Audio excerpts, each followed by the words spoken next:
This is the rhythm of change. This is the sound of redemption. This is the way that we bring it down. Down, down, down. Down, down, down. Down, down, down. Down, down, down. Down, down, down. Igniting the fire within you. Exalting the melody of freedom. These are the things that will bring it down. Down, down, down. Down, down, down. Down, down, down.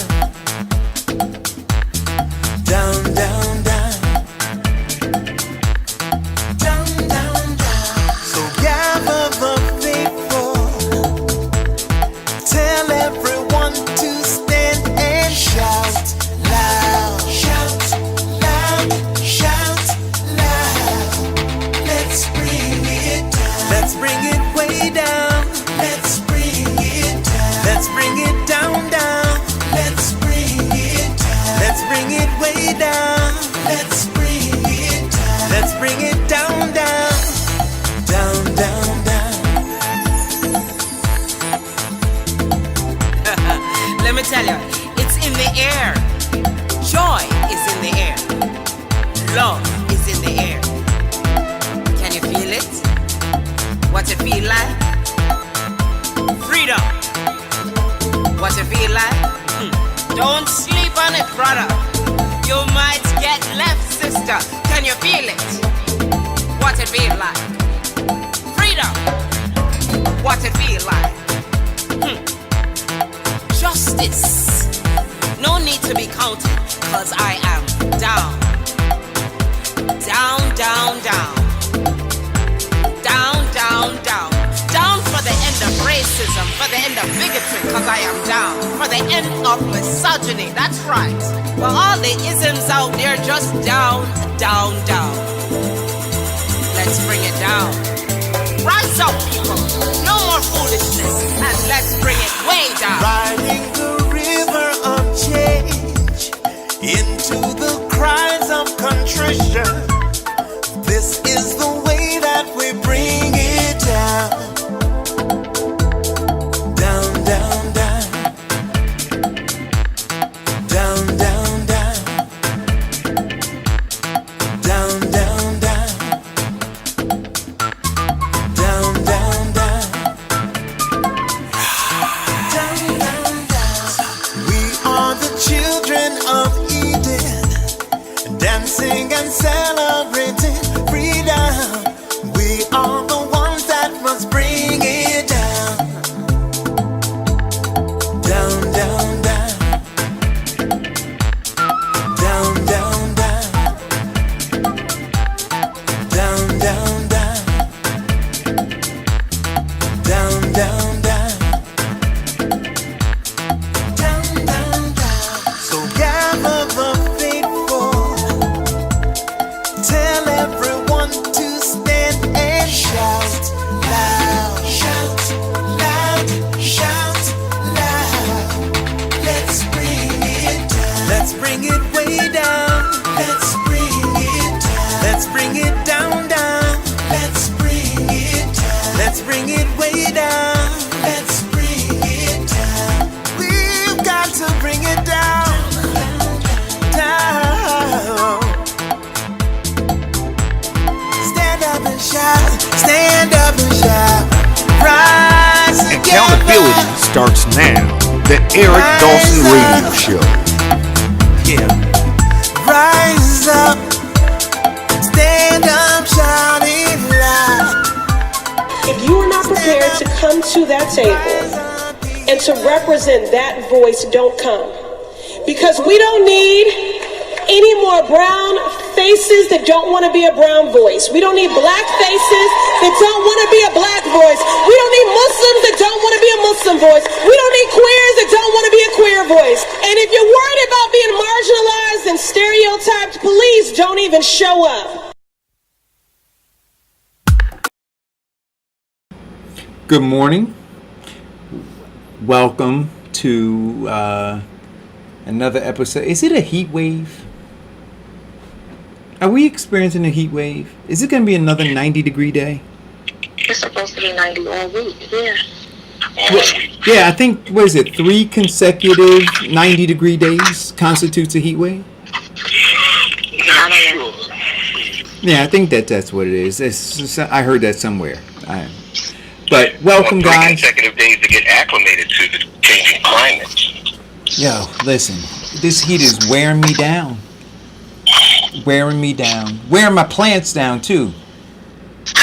And That's because you don't have a great water system. Are you watering them early in the morning I do. when you come back? Well, you know what? You gotta. Are you soaking them? in the I morning? am.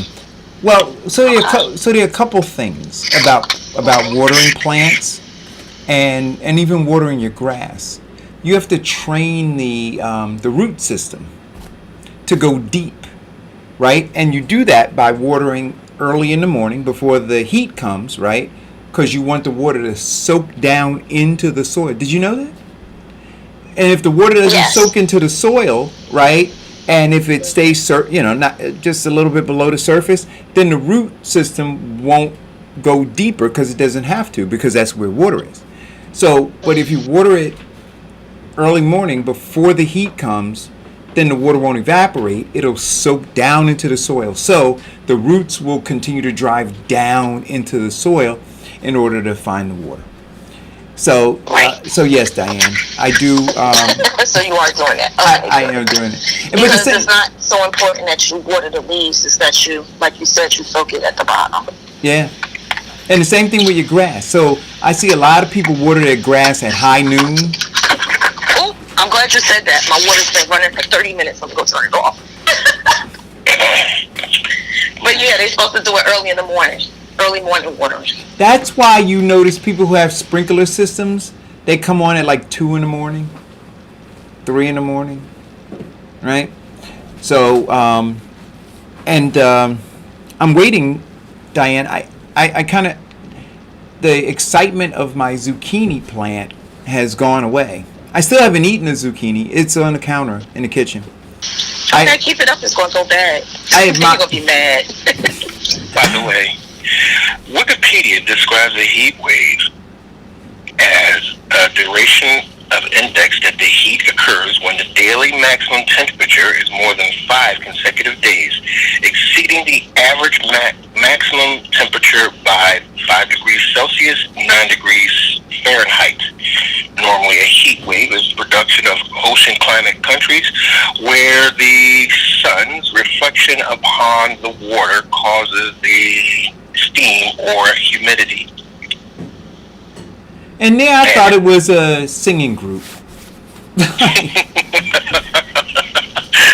Yeah, that's right. You remember? Founded by Jermaine and Hazel Jackson. See that? See that? Did you know that, Diane? 3 sentences too much. No, did you know about the singing group No. Heat Wave? That's my answer. 3 sentences too much. No. Oh, wait a minute. Was it a group or was it a song? It was a group. Okay. So, yeah, like all this stuff is in my brain. I wanna get it out of my head. Like I want new stuff. I don't want this old stuff. Yo, wait a minute. Now, speaking of Jermaine, and I don't know, just trivia stuff.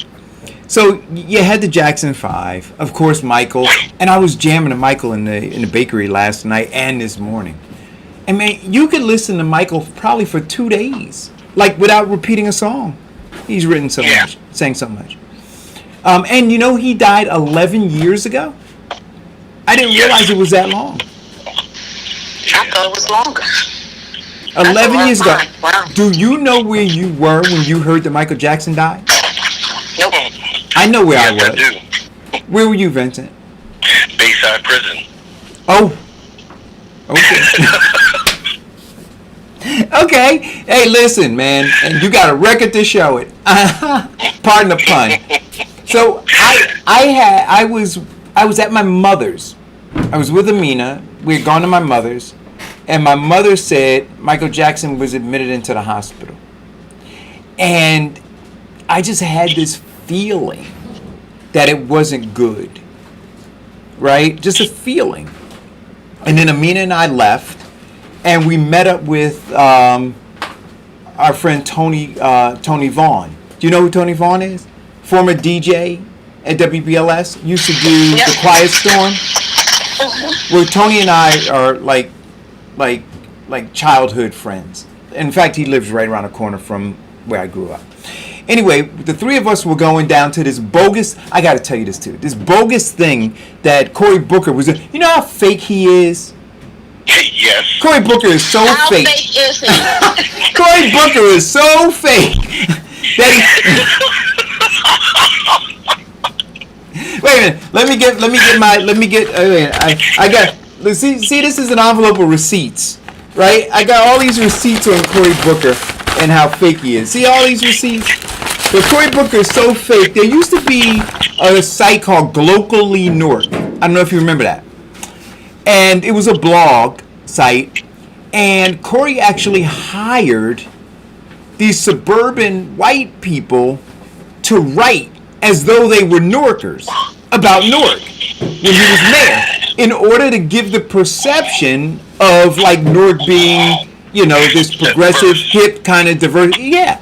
And so like they would put stuff up like, was walking down the street today, what a beautiful day in Newark. And so like when I read it down, I'm like, yo, 5 people just got shot. like that's the news. Like who's writing this thing? Anyway, where Bamberger's is, he had this event. Do you remember that thing we went to, sweetie? Yeah, see, Amina remembers. And so we went there, and they had done a really great job decorating the inside of this place. And you had these bloggers in there blogging, and one of them wanted to interview me, and I'm like, I'm going to out you. So then they didn't want to interview me anymore. And so Tony, and Amina were walking down University Avenue, and we got the news that Michael Jackson had expired. And Tony just started bawling. I've never seen an adult man cry like that over the death of you know, somebody you didn't know personally. You know what I mean? And so yeah, that's where I was. Yeah, I was a little upset because I met him twice. You know, when Really? Where? Yeah, in Philly. You know, the Jackson 5 were doing an album with the Sound of Philadelphia. Gamble and Huff, Teddy Pendergrass, they all were there. My uncle was kind of into music and production, and I got introduced. Yeah, I never met him. I did go to 2 concerts though. I went on the the Victory Tour? Yeah, I went to 2 of those. I went to the one in Philly, and I went to the one at the Garden. The one in Philly was amazing though. It was absolutely amazing. Diane, and when he when he ripped off his shirt, I was like, it had the piece of the shirt blowing in the wind. Yeah, man. I was inspired. I was like, The shirt blowing in the wind, his hair blowing in the wind. He's sitting up there looking like an action figure. Yeah. But listen, so obviously he was a superstar, right? And I was in love with Janet Jackson when she was on Good Times. Remember her as Penny? Mm-hmm. Right? And I was emotionally upset when she got burned. Remember she got burned, was getting burned by her mother with the iron? She was being abused. Yeah, and then Walona kind of, you know, took her in and adopted her and everything. Right? So now you had Michael and you had her. Then all of the rest of them tried to do stuff, right? You had Rebe, and then you had LaToya. Now Rebe, Vincent, do you remember Rebe's song? Centipede. Yo, that song was hot. Diane, did you dance to Centipede? Yeah. Right? So Rebe had a hot song, and then LaToya just I don't know what happened. Like what happened? And then you had Tito, Jermaine, Jackie, and Marlon, right? Yeah. So Tito always hung out in the back with his Apple flapjack hat on and was just chilling, right? Jermaine tried to come out with now what was the album he came out with? Let's get serious. Oh, SERIOUS. Baby, let's get serious. Yeah. No. I don't know. And my favorite, where he had my favorite model, Iman. Why do you do the things that you do when you did what you did to me? Oh, yeah. Yeah. The Jackson 5. There were actually more than 5, but there were 5 that performed. And then my girl. No, there was one that was famous, and he just dragged the other 4 with him. Kicking and screaming. Kicking and screaming. And then Janet. Janet burst into the scene. Mrs. Yes. Call me. Wait, what did it say? Call me Mrs. Jackson. Hey, If you're nasty. if you're nasty, yeah. Mhm. Now, Yes. did you ever see the the Red Velvet tour? Yes. Or was it the Red Velvet or Red Velvet Rope tour? She was tying. What was it? Velvet Rope Tour. Wasn't she like tying people up? Mm-hmm. What was that about, Diane? Well, She was one nasty. is that she actually picked a guy out of the stage who was my friend, and she. Really? Yeah, we went to the concert. We were up front because we camped out, and he was just there screaming and howling like a total fool. And she just walked around and she said, "I need me a hot body." And he just lost his mind. And she picked him up, and security got him up there, and she put him on this cage and tied him to it. And then she proceeded to lap dance him. And and then they took him in the back, and they said, yeah, they tied him up to make sure that he didn't touch her. And after what happened at back, she gave him an autograph, and he passed out. Hey, listen. Now, I heard her sing live. She can't sing. She's a performer, but she can't sing live. And I wouldn't, and for me, I'd rather, if you can't sing live, just be a performer. Go ahead and lip sync, play the music in the background, just do the dancing and all that kind of stuff, because that's what I'm really there to see. But when you interrupt all of that good stuff with a voice that doesn't match what I bought in terms of the CD and jammed to in my car, then I'm a little upset. Yeah, well, you'll find that a lot of performers are more studio musicians with auto-tune and perfect pitch programs. Then when you hear them in person, hear them live, they're terrible. And it is heartbreaking. But just be a performer. Like I would be good with that. I think that if you were lip sync, I think what turned lip syncing off was Milli Vanilli. Remember? Yeah. That was embarrassing though. I mean, the thing was looping, man. They didn't know what to do. It ran off the stage. Oh God. Oh, well, don't forget Britney Spears' sister, the end of her career. Yes. On Saturday Night Live.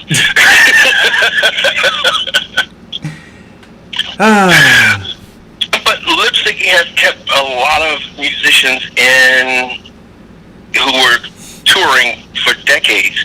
Connie Francis, hers were all pre-recorded. She lip synced because she was so traumatized or dealt with so much of a PTS that she couldn't sing. Smokey Robinson. Yeah. Like when I listen to Smokey sing live, when I listen to him try to hit those notes now, no,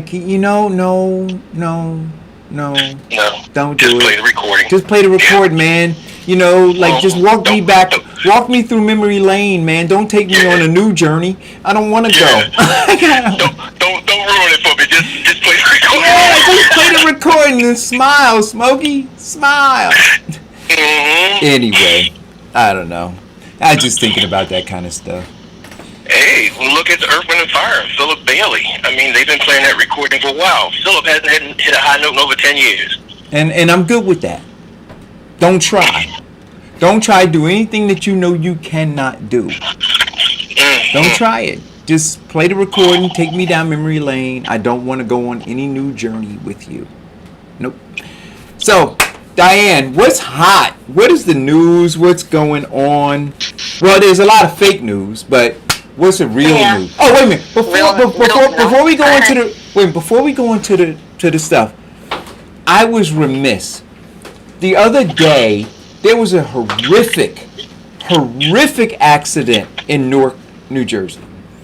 An entire family lost their lives on Bergen Street and Madison Avenue when a car hit a tanker. I don't know why those big trucks are allowed on these streets like that. But the car hit the tanker, and people who were there said it sounded like a bomb going off. And here's the thing. I know a couple people who were eyewitnesses to this. And they are traumatized, literally traumatized, because they watched a family burn alive and heard the kids screaming in the car and could do nothing about it because the flames were so intense and the heat was so intense that nobody could go near the car. Now, what I would say is this. Much like when you have a shooting in a school and they send counselors in, God damn it, send some counselors into that community. Because those people are traumatized. Traumatized. And you can't expect that they're just going to go on with, and kids too, not just adults, but children who watch that.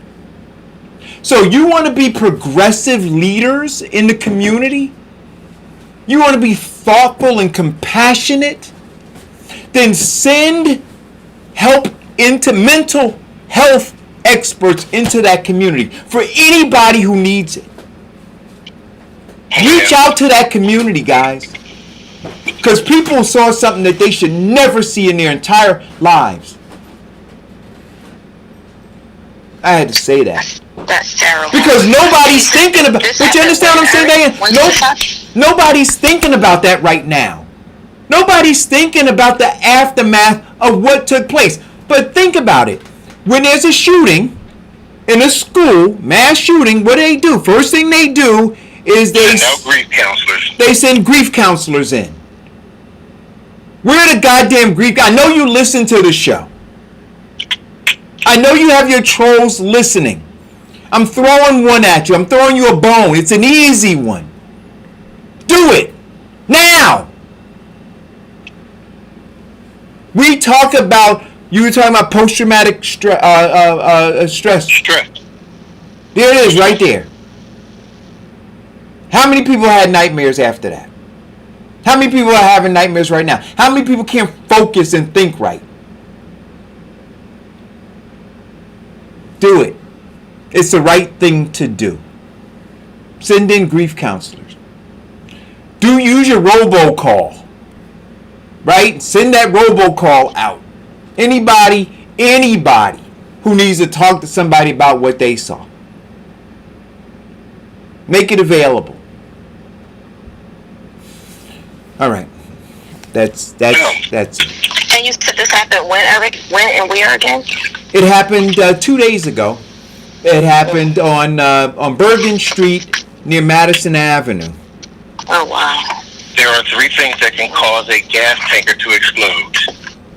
Overfilled, which anything can ignite it, can leak to a leak in the gas, a leak in the tanker, and a proper mixture of air, or impact, excessively 75 miles an hour.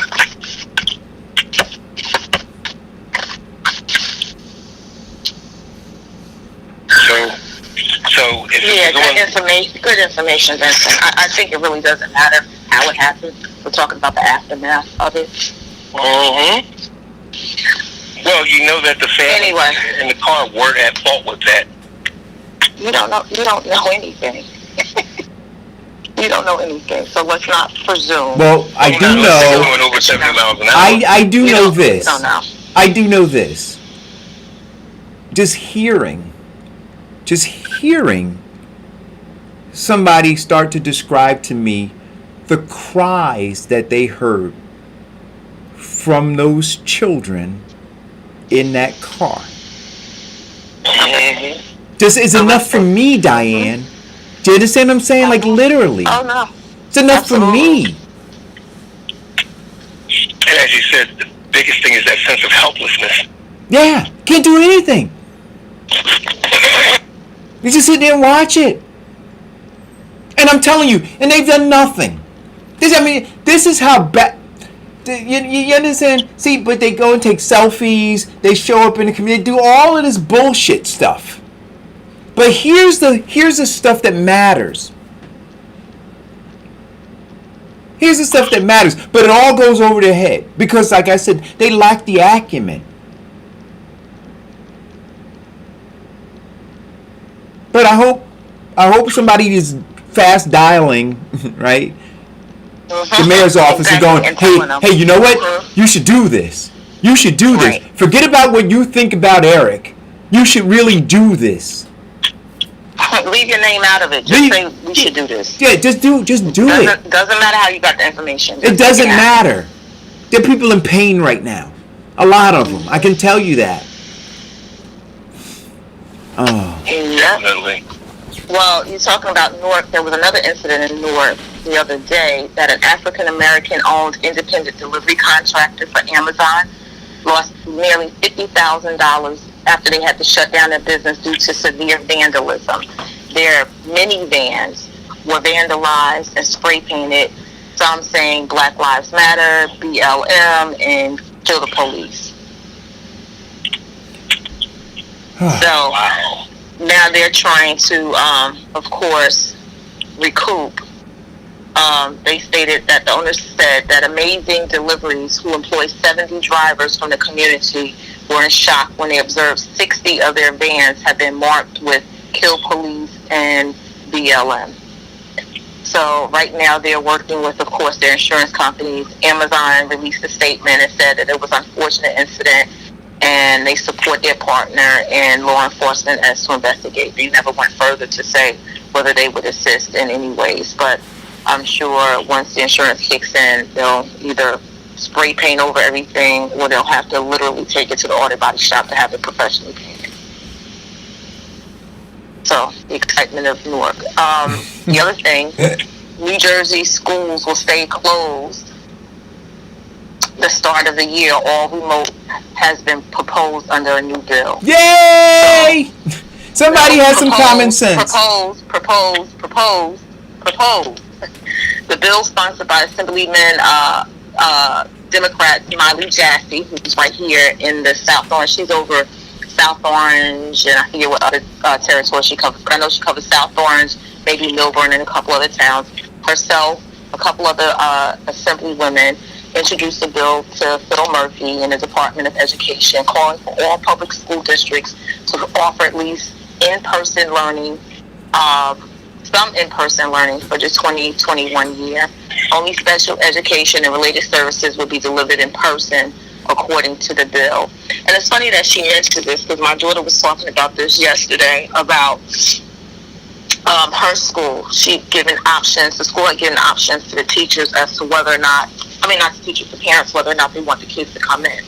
She said the majority of the parents want the kids to be homeschooled. She said, but 15% of the kids who are the low kids who are either being retained or need extra assistance, parents also opted for them to stay at home. And she's trying to figure out how to have that hard conversation with parents to encourage them to at least have those kids come in, because what she saw over the period when they were home during COVID is that they didn't advance or retain information over the internet as well as they do in person.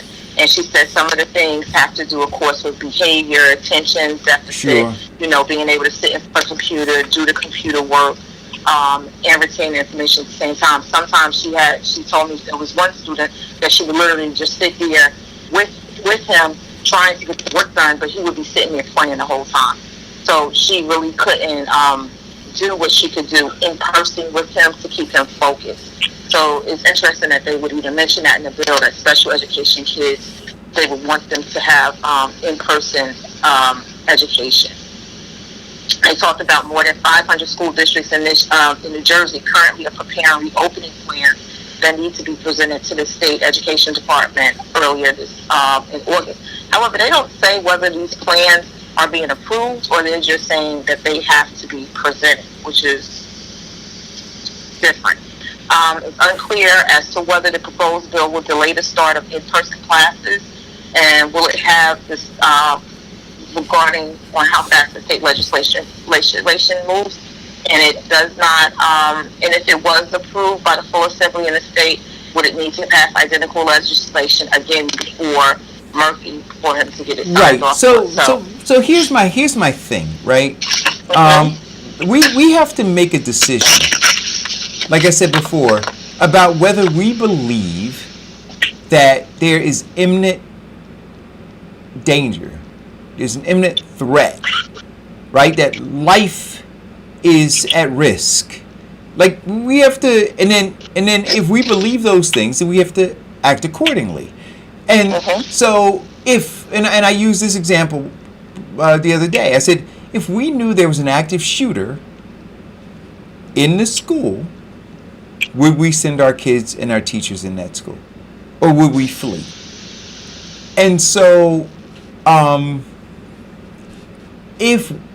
if all of what the experts, and I'm not talking about the fake news people, if all of what the experts are saying is true, then it's imminent danger. And why are we even contemplating? Now, I mean, I know the answer to it, right? Because our education infrastructure sucks, right? We're not prepared for this in any way, shape, or form. As a country, we're not prepared. And because we're not prepared, we understand what the fallout of us not being prepared is going to be. And so what we're willing to do is march teachers and march students into what is essentially a burning building. Give me a second. I knocked my phone down. Okay, so while you do that, go ahead. So under the proposed bill, public schools will start the year with virtual learning at home only. Well, you can't start. You can't talk because you're on the phone and they can't hear you. Okay. So now you gotta wait. Okay. And so I exited stage left to retrieve my phone. So I'm back. Under the proposed bill, public schools will start the year with virtual learning at home only. Starting on October 31st, reopening schools for in-person classes will be evaluated on a monthly basis by Murphy with the help of the state education and health department based on the COVID-19 infection data and statistics. The proposal also calls for school districts to have the option for delaying the start of school year by 2 weeks so teachers could be trained in how to teach online. The bill would also allow schools to hold outdoor events so students could get to know their teachers and classmates at the school at the start of the school year.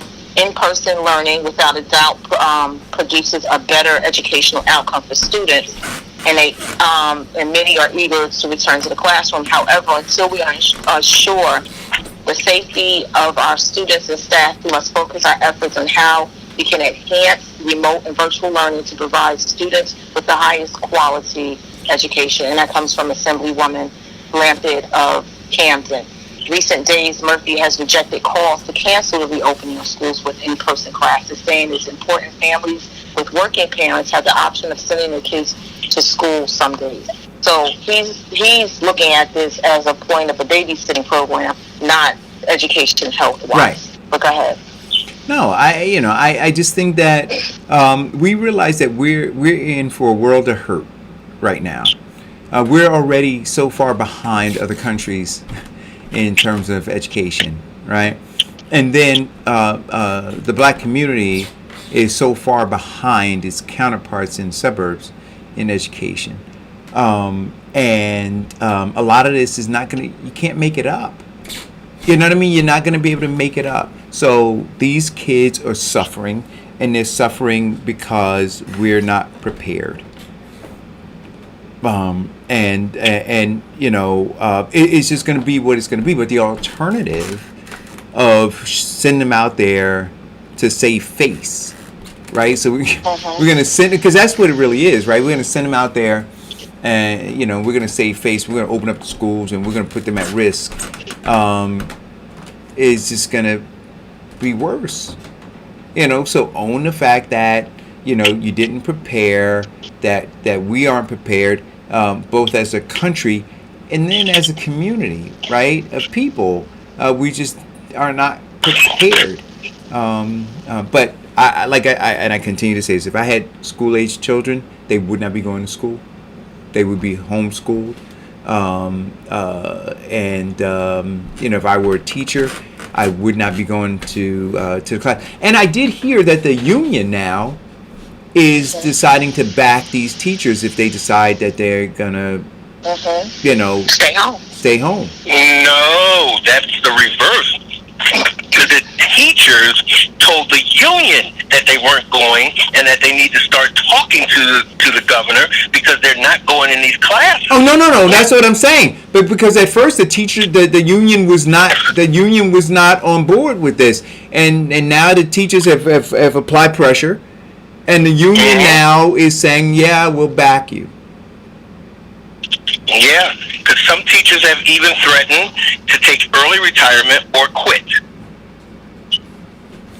Yeah, Dave Tucker's in the thread, and he says, I can't read it. I need glasses. Get glasses, Alice. He says, teacher union in LA refusing to return to work unless a defund the police bill is passed.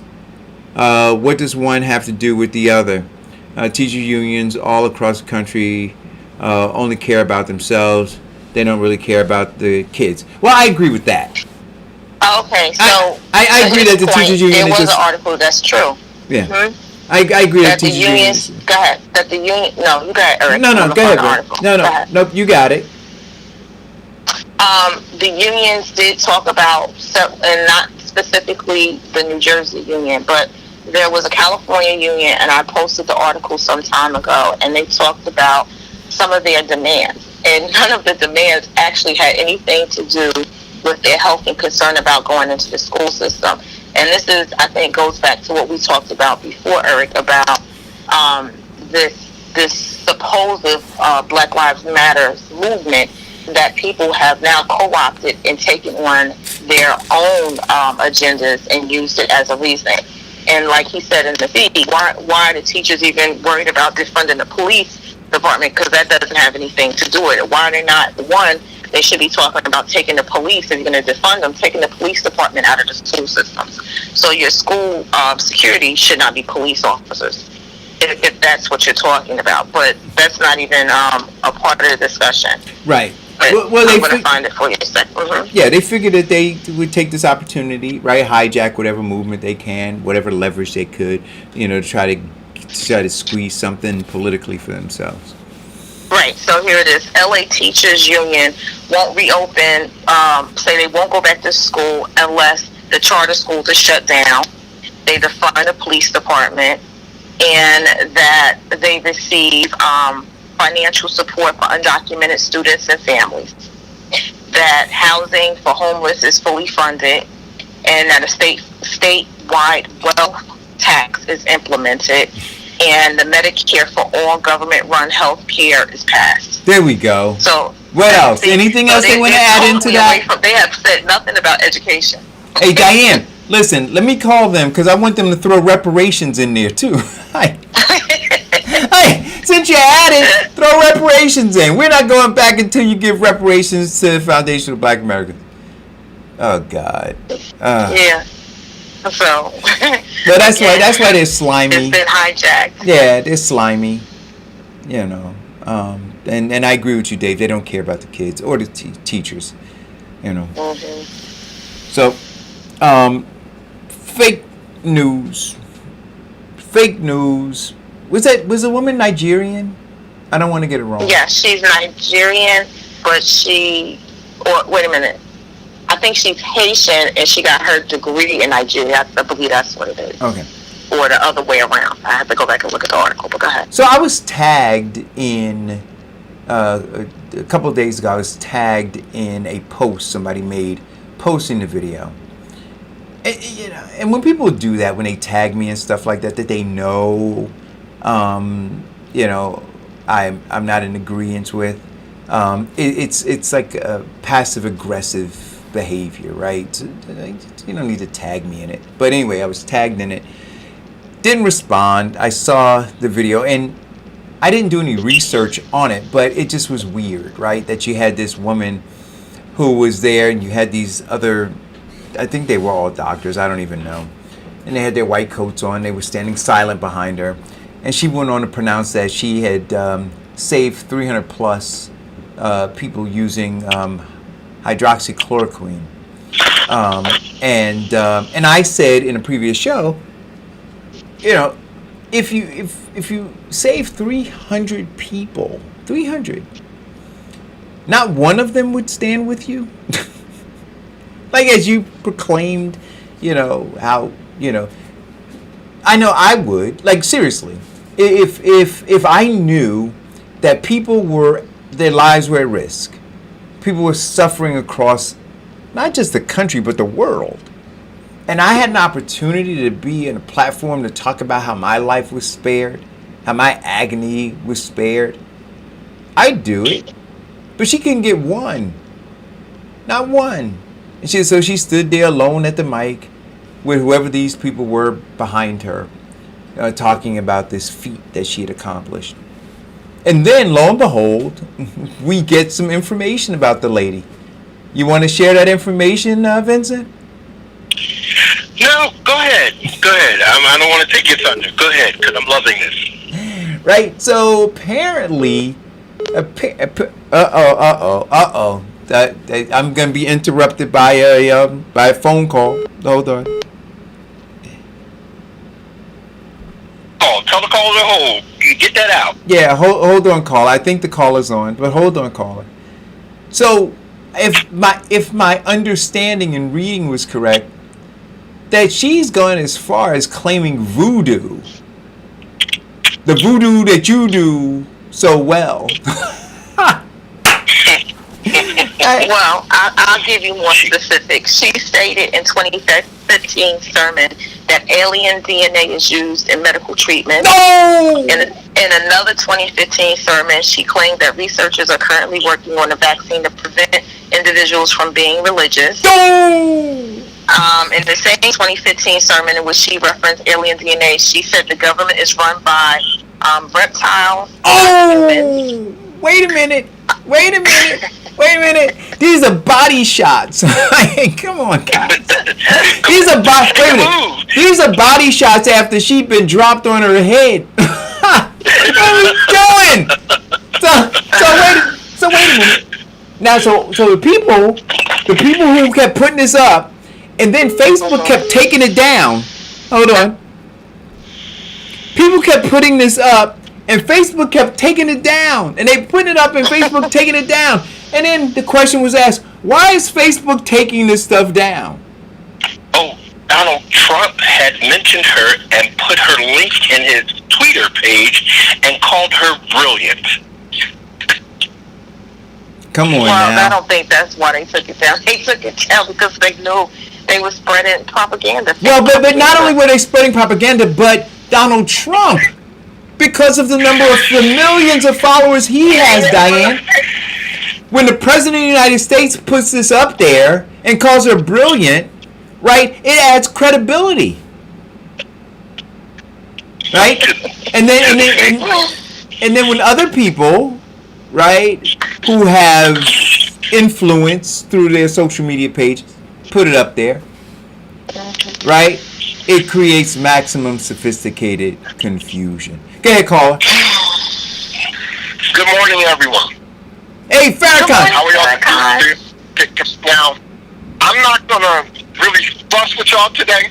I'm just going to present a different understanding of this thing.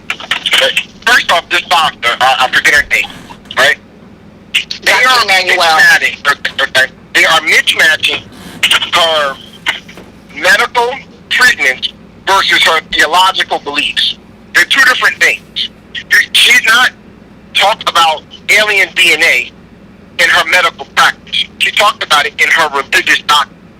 Two totally different things. She can be a competent doctor. Okay, no one has questioned her medical skills or ability. Right? There's none of that. Now you want to talk about fake news? Okay, CNN they put up a whole thing of her sermon, but they have not discredited in any shape, form, or fashion any of her medical claims. Yes, they did. Yeah, they did. Yeah, they did. I have a question. You jumped in and you didn't even hear. I said, her. I didn't say that they didn't come up with another research that said hydrochloroquine didn't work. I said they didn't disprove her claim. They did not speak out any proof that the 300 or so people that she sees. They did. So I have a question for you, Farrakhan. So I have a question for you, Farrakhan. Based on just the information that you gave and the comparisons of her religious beliefs and her medical practice, do you not think that human beings don't transfer one thing to the next? Right. See, do you think she bifurcates her life like that? That nothing spills over? I'm about to answer the question. I am born and raised in the nation of Islam. I pretty much can't stand white people. But if a white person sits in my chair, they get the same service parenting. So don't tell me that you can't. I can discriminate what I do as a professional from what I personally did. Yes, well, you're a great individual, but the majority. Yes, I am. I'm a. But this is what I'm saying. The majority of people do not do that. For instance, when I gave birth to my daughter, please don't talk over her. Let her finish. I'm going to give you an example. When I gave birth to my daughter and I lost a lot of blood, my doctor wouldn't give me a blood transfusion. Why? Because he was a Jehovah's Witness. So he didn't believe that I should be receiving blood from anybody else. Not based on my health, not based on my religious beliefs, but based on what he thought. Many years after that, they have since changed, and you sign off on documentation before you go into surgery, all these different things, and they ask you about your religion purposely because they don't want doctors to take their personal beliefs and transpose them onto you. So it's the same in politics. When people go into political positions, they say, oh, we're fighting for the people, we're fighting for the people. The first thing they do things based on their experience, based on their beliefs. People don't separate like that. They really don't. Okay, you may do it in some instances, but for the most part, people don't do that. As Farrakhan, who can disseminate the differences, I'm going to give this woman the benefit of the doubt.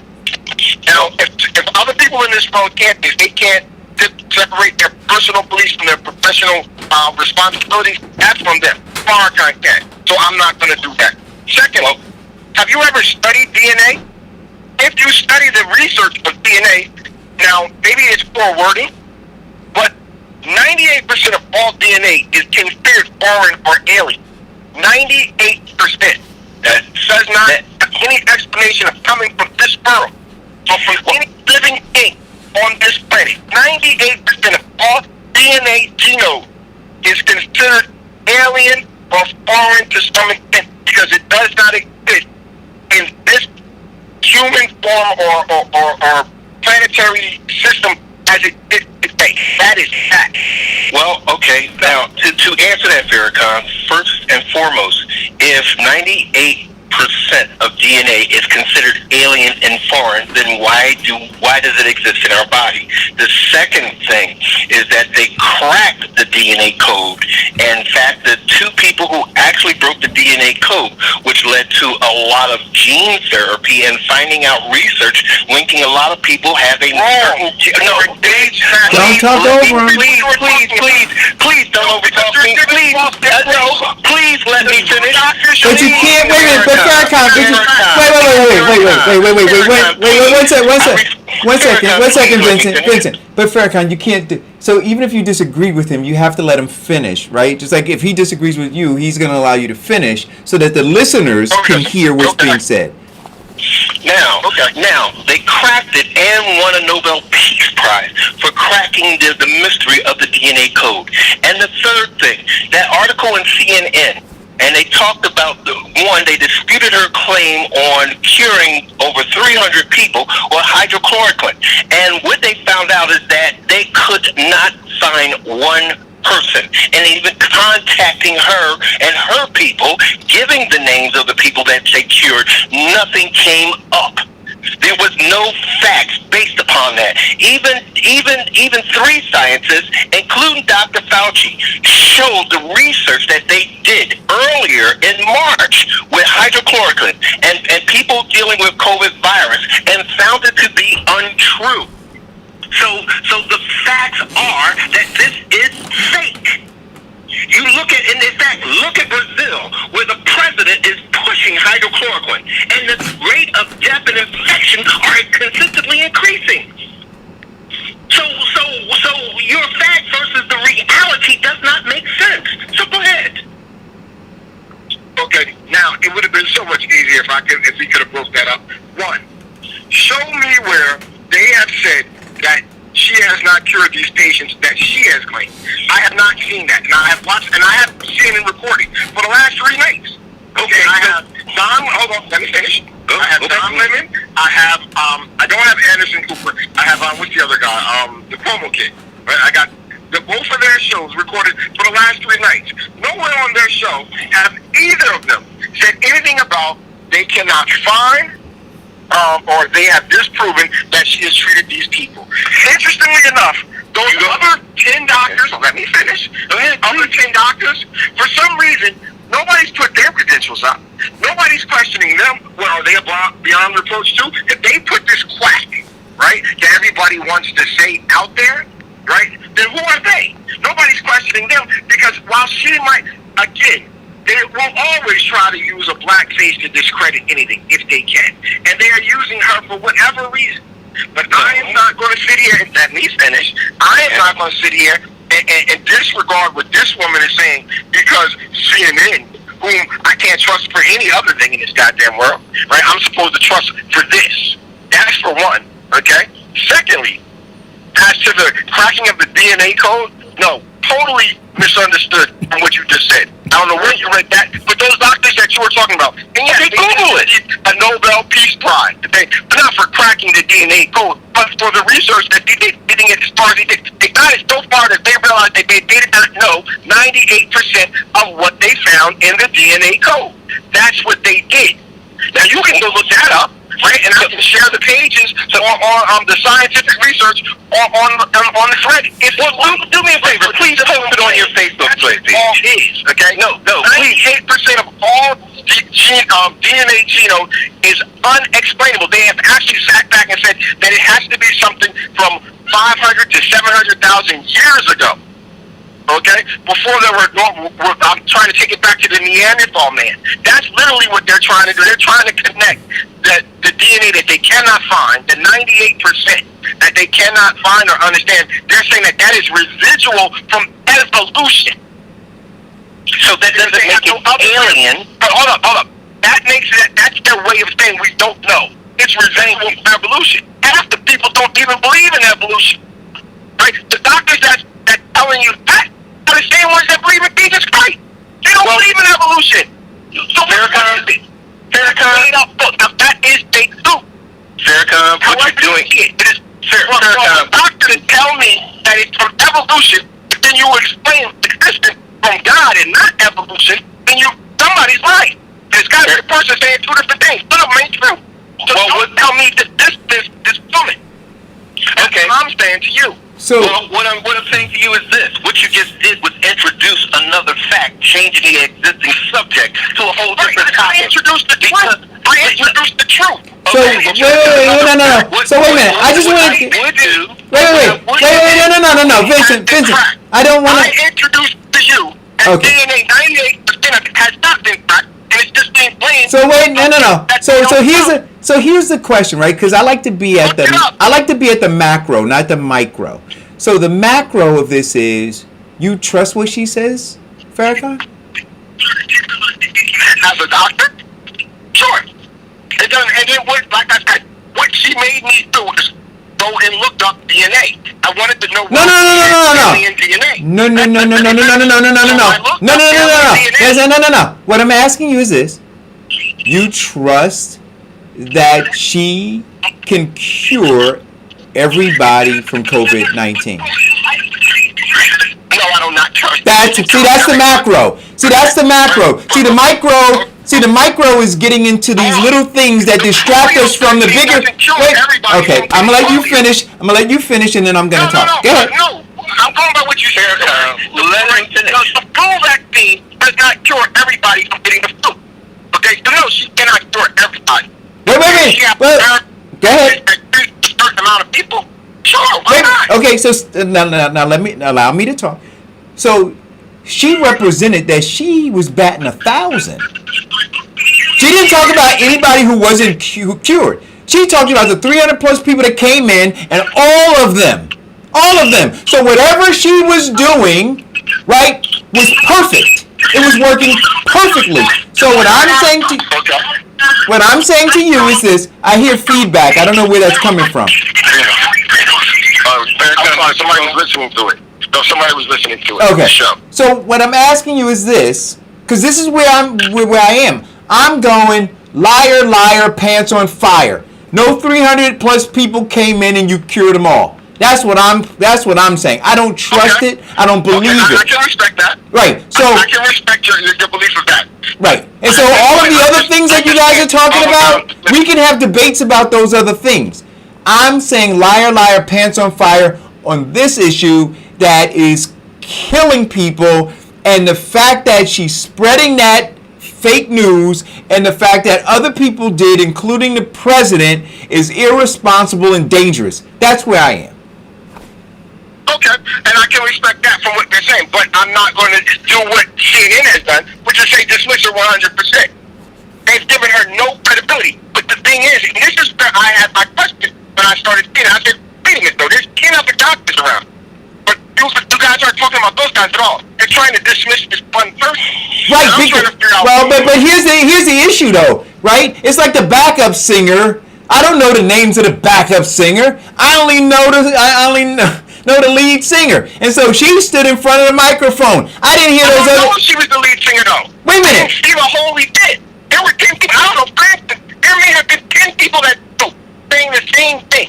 For some reason, they isolated her. We don't know. I haven't seen that whole thing.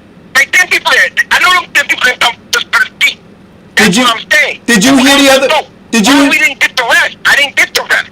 Right. Okay. All I've seen is her. So wait a minute. But here's the thing. Wait a minute. Let me make this last point, Vincent. So, but here's the thing, Farrakhan, about isolating her. She was isolated by the President of the United States. Yes. And he gave her the rubber stamp of approval. Calls her brilliant. All right. So now you have to, what is it? The laws of physics, right? Unless this is met by an equal and opposite force, right? It is going to be destructive. So the president set this thing in motion by tweeting it out. It went viral. Her, not those 10 other doctors, her, and what she said, and he said it was brilliant. And what they're doing now is they're stopping the train before it crashes. And they say, no. It wasn't the other 10 doctors that he called brilliant. It was her. So all of the attention is on her. And here's the thing. She didn't come out and say, hey, the president shouldn't have tweeted me. He shouldn't have done that. She's rolling with it. She's hanging 10 on this wave. And so, yeah, crash it. Now. Before more innocent people die. Before more crazy people share the video. Stop it. See, listen to what they're saying. You're calling people crazy for sharing that video. Yes. You can't do I'm that. calling them crazy. You can't. Farrakhan, listen. I can't even entertain this. Let's be clear. In that video, she didn't talk about alien DNA. So what's crazy about the video? Because she said, I use zinc, hydrochloroquine, chloroquine, and what was the other one? Zinc, hydrochloric and something else. She said she uses that's her therapy. That's necessarily crazy. Now you can argue it, you can say it's scientific, you can do all those different things, right? But what I'm saying is, don't take her religious sermon as what she said. No, Farrakhan, you haven't heard me talk.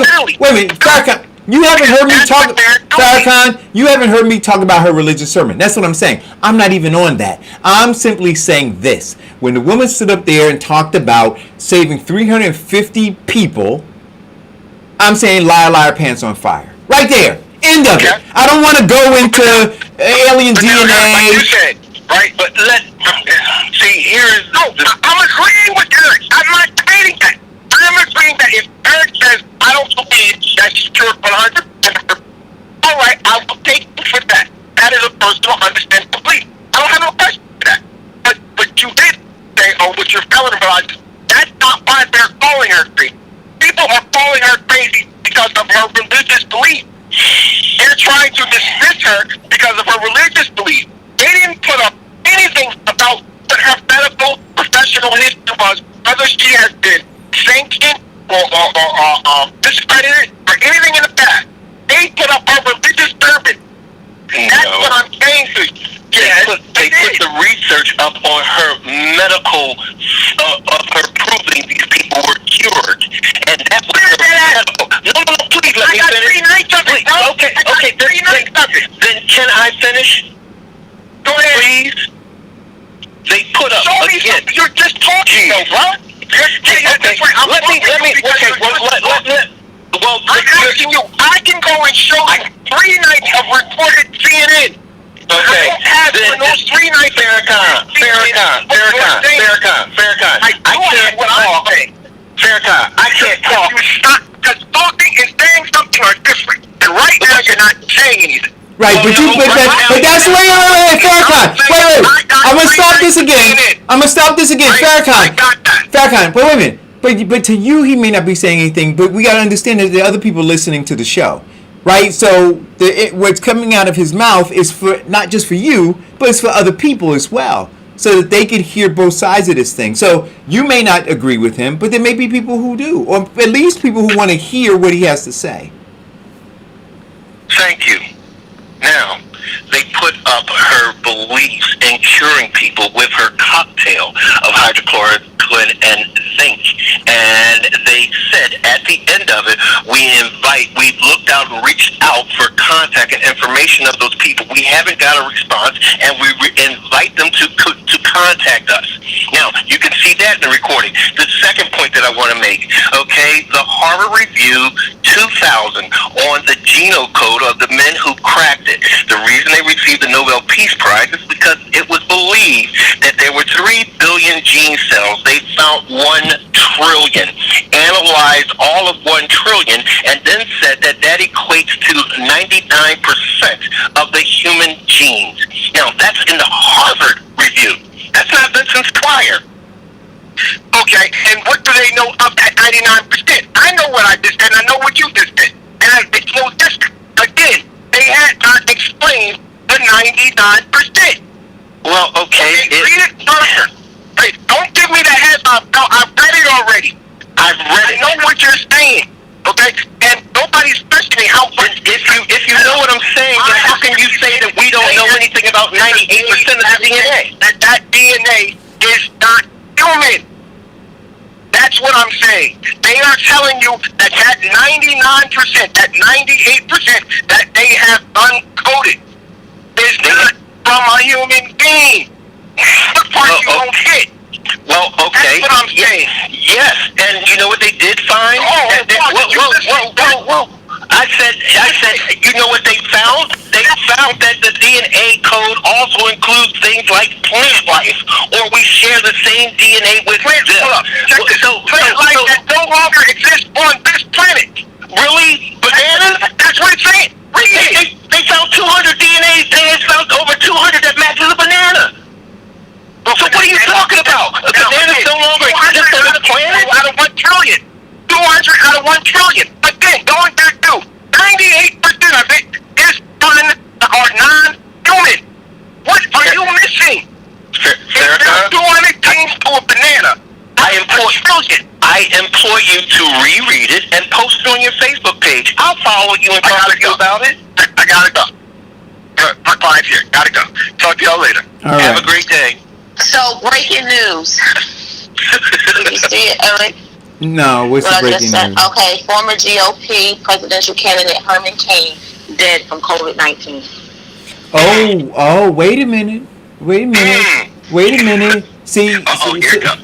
so this was fake news, right? That's what he said. Mm-hmm. That's what Herman Cain said. He said it was fake news. Mm-hmm. Wow. And you know what? And I'm not.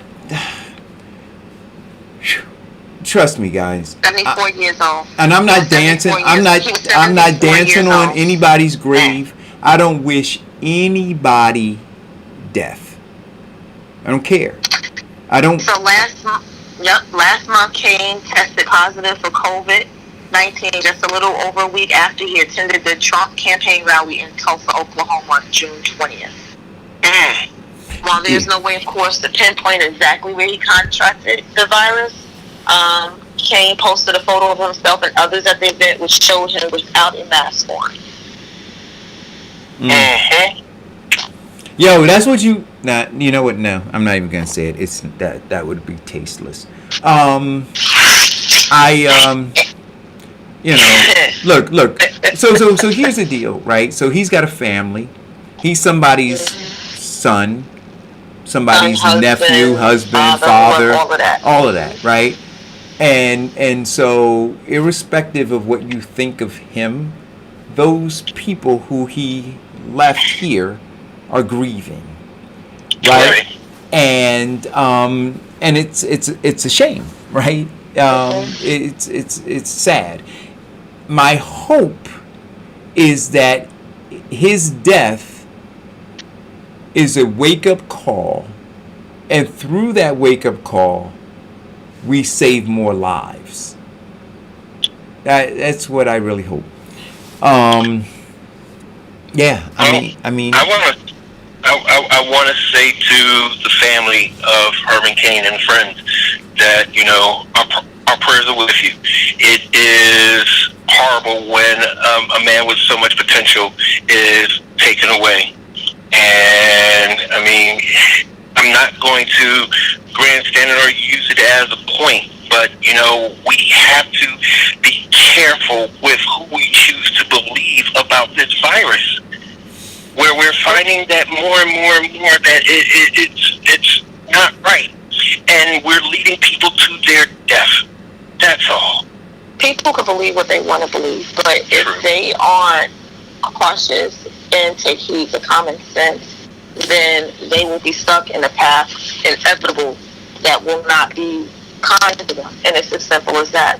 So on the other Trump front, so wait, can I before we get, we're gonna stay on Trump. Yeah, go ahead. And, you know, occasionally I reply to things that I see in the feed, and I'm gonna reply to this. So Dave Tucker's in the feed, and Dave said, "Don't blame this one on Trump."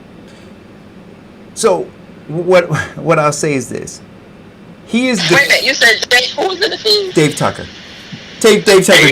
Dave Tucker Senior. Dave Tucker Senior. So what I would say is this: Donald Trump is fueling misdirection about COVID-19. He is actively fueling maximum sophisticated confusion. He's doing that. When he said, not out of my mouth, Dave, out of his own mouth, that it was going to be over, that it was nothing, that things are getting better, that things will be over by the end of by the summer. This was him, right? This was him saying, "Hey, we're going to have this rally, going to have all these people come because I don't believe what the scientists are saying." This wasn't me. This was him. And so when you give people a false sense of security, which is what he is doing, he's giving them a false sense of security. Like he said, Dave Tucker, he said, I could shoot somebody in the middle of Fifth Avenue, they still vote for me. He said that. Why did he say it, Dave? Because he knows his level of influence. And so now he's using that level of influence and allowing people to be reckless. Why, Dave Tucker? To boost his numbers. Fact. He's sliding in the polls. Now, I don't give a shit about Donald Trump. My issues as a foundational black American are bigger than him. And I've said that. And I've suffered the wrath of Jody Pittman for saying it. They're talking about Donald Trump is always easy. I can do it with my eyes closed. Both hands tied behind my back. He's easy. But he is doing this as president of the United, standing behind that podium with that big seal. What he says matters to a lot of people. Fact. Because he's the elected leader of the free world. And so when he's reckless, so when he posts a video of that woman, the doctor, right? People look at, well, the president said it, so it must be true. They do say that. Look at all the people of color following this doctor because she's a woman of color. Just on that alone, look at that level of influence of people who could be lured to their death. Just on that alone. You talk about Negro whisperers? And look, see, I'm old enough to understand how this works, Dave. Like Jim Jones, right? He had influence. And people drank the Kool-Aid. Drink the Kool-Aid. You understand what I'm saying? So for you to believe or pretend that Donald Trump doesn't have influence, that makes no sense to me. He does have influence. That's why when he talked about disinfectants, you had all of these major corporations have to come out and give disclaimers telling people, and people drank it. Telling people, yeah. No way! People drank disinfectants. Facts. So don't pretend that when he opens his goddamn mouth that people don't listen. It ain't that innocent. Well, let's see if Dave Tucker is listening to this. Oh, he's listening. So Trump is now talking about, and Dave, you can now, be happy and safe up there in Bloomfield where you're at. Because he said that all you suburban voters will no longer have to be bothered with us low-income housing people. Oh! He just changed the fair housing bill to say that we can't live anywhere but in the hood. So feel safe, Dave Tucker. We'll stay at the bottom half of Bloomfield Avenue. Well, no, Dave just said he's coming to the south end of Bloomfield, so he's gonna come on my neck of the woods. But according to Donald Trump, I can't come over there. Wait. That's right, Dave. Too close. If you want to see me, you gotta come. Don't do that. If you want to see me, Dave, you gotta come. According to Donald Trump, you gotta come over here. You gotta come on this side of the tracks because I'm not welcome on that side of the tracks. This is Donald Trump. And again, he's easy. Just took us back. For the fair housing. Listen. At some point, right? Defending his actions,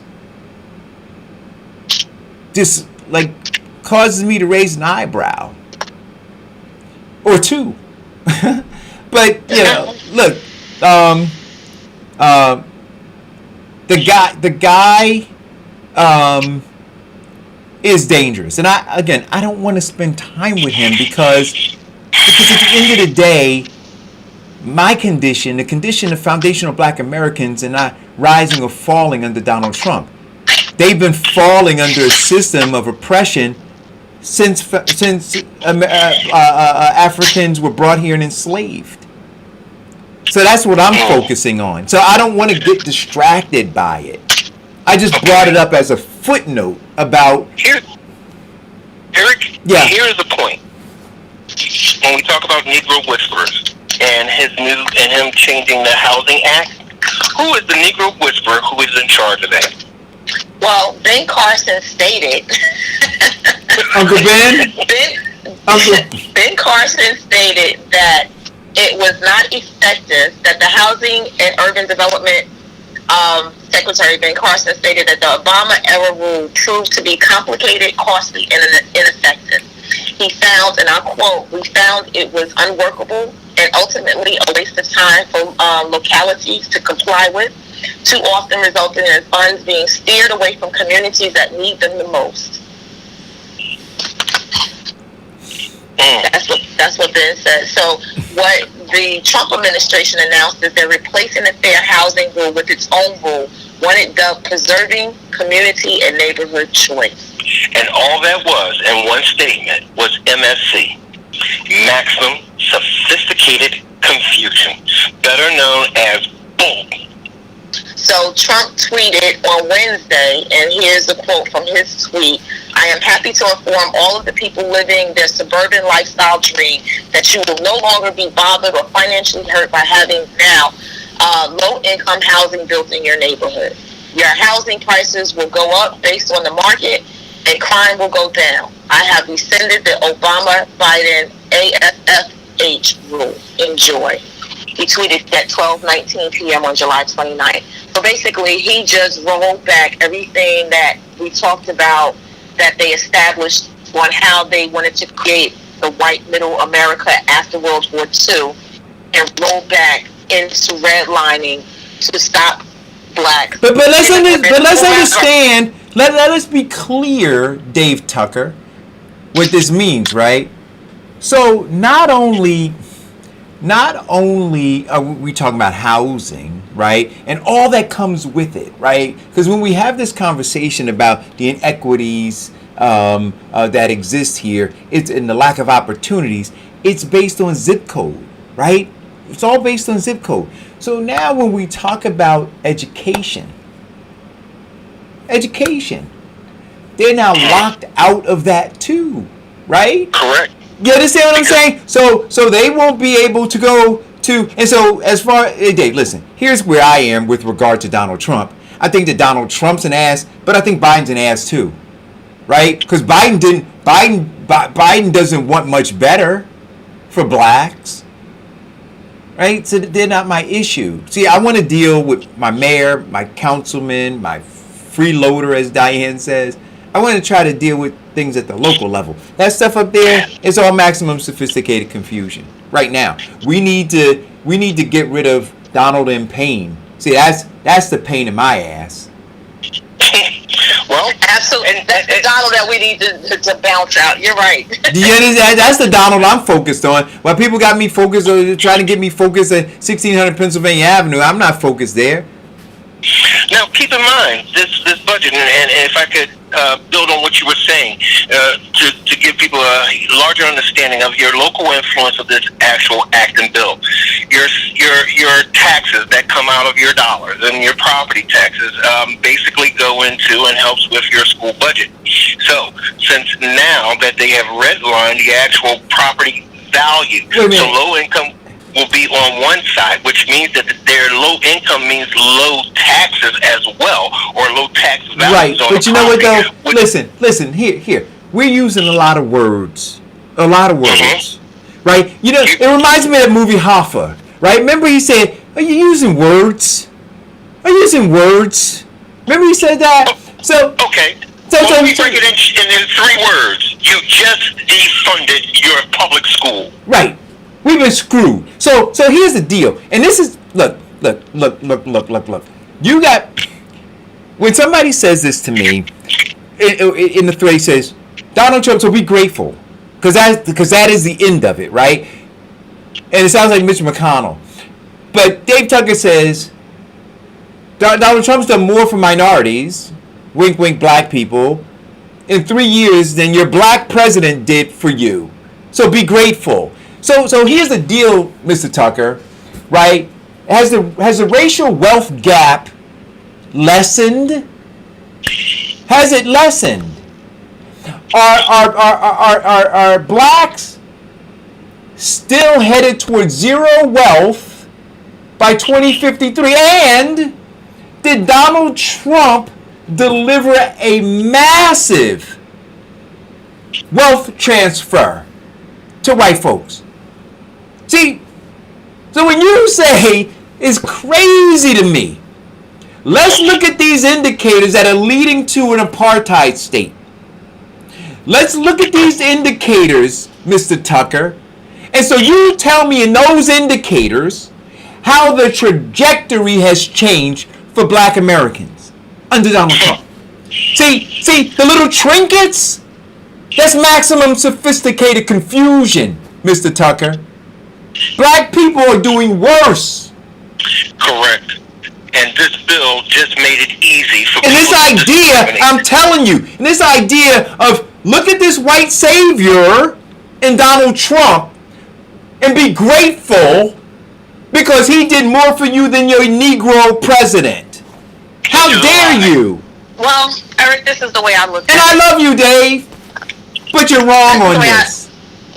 Dave, you better get your gun. You better get some really sturdy steel shingles on your house, because while the Black Lives Matters movement is happening, it will start to transition into the suburban area. And if we can't go in honestly and buy like everybody else fairly, we're gonna burn this shit down. Boom! And the revolution will be televised. Listen, there's a look, but we talked about the uprising in the servants' quarters. It's here, you know, and you know, let's call back, caller. I'm sorry, I didn't see you were calling. Well, and to actually go into fake news, and everybody remembers that I was formerly a Republican, so I get a lot of the Republican fake news, and I researched who this came from. This came from the Russian rumor mill, basically spreading fake news because we cannot track the source of it. But the rumor has it that Obama was the funder of terrorists, in which he has given a great deal of money. Researching that, what they misinformed people was that Obama did not give money to terrorists, but part of the nuclear deal with Iran is that when we invaded Iran, we've actually captured a great deal of gold, and Obama paid back the money that we took. In fact, he only paid back 70% of the money that we took. The other portion went to finance the war.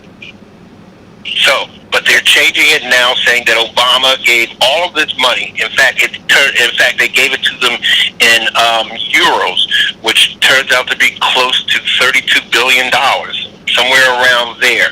But they're saying that he did that to finance terrorists. Fake news.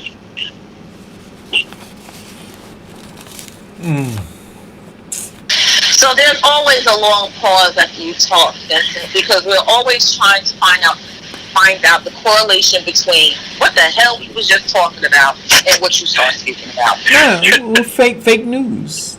Fake news. The theme of the show is fake news. Fake news. Fake news. It seems like Trump is trying to run an election against Obama, and that's just my opinion. Call it go. Hey, Eric, what's up, man? Hey, Vincent, what's happening? Big Will! We need a cowbell for Will. Diane, hope all is well. I just wanted to share something with you, man, Eric. You're talking about Trump, man. Trump don't care about no low-income people in these communities. All he's doing is giving his stimulus checks out. You know what I'm saying? That's all it is. And when COVID-19 is over with, it's going back to the same routine. But the only thing about that, Trump's going to be looking out on the outside instead of being on the inside. You know what I mean?